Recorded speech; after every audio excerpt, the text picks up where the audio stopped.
Hello everyone, কেমন আছেন সবাই? আশা করি সবাই ভালো আছেন। আইসিসি টি-20 2024 match number 8 India versus Ireland.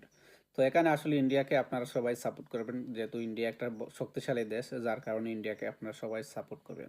তবে এখানে ইন্ডিয়া কিন্তু আসলে সহজভাবে কিন্তু জিতে যাবে ওরকম কোনো কথা নাই। কারণ আপনার আয়ারল্যান্ড কিন্তু খুব নর্মাল একটা দেশ, এর জন্য আপনারা যে আয়ারল্যান্ডকে ছোট করে দেখবেন তা কিন্তু না। ইন্ডিয়া উইন হবে, বাট খুব কষ্ট হবে। এবং ম্যান অফ দ্য ম্যাচ আমার কাছে যেটা মনে হয়, ম্যান অফ দ্য ম্যাচ হবে বুমরা। যেহেতু একটা ওয়ার্ল্ড ক্লাস বোলার, আমার মনে হয় এই ম্যাচের ম্যান অফ দ্য ম্যাচ হবে বুমরা, জাসপ্রীত বুমরা। সো আপনারা অবশ্যই ম্যাচটা দেখবেন এবং প্রতিটা ম্যাচের রিভিউ কিন্তু আমি আদি চৌধুরী আপনাদের সাথে শেয়ার করব, এবং আপনারা অবশ্যই আমার ভিডিও কন্টিনিউ দেখবেন। এবং প্রতিটা ম্যাচ বাই ম্যাচ কিন্তু আমি রিভিউ করতেছি। আপনারা যারা আমার আগের ভিডিওগুলো দেখেন নাই, অবশ্যই গিয়ে দেখে আসবেন। কারণ আমি কিন্তু ম্যাচ শুরু হওয়ার আগে আমি ভিডিও বানাই, যার কারণে অবশ্যই আপনারা বুঝতে পারবেন আসলে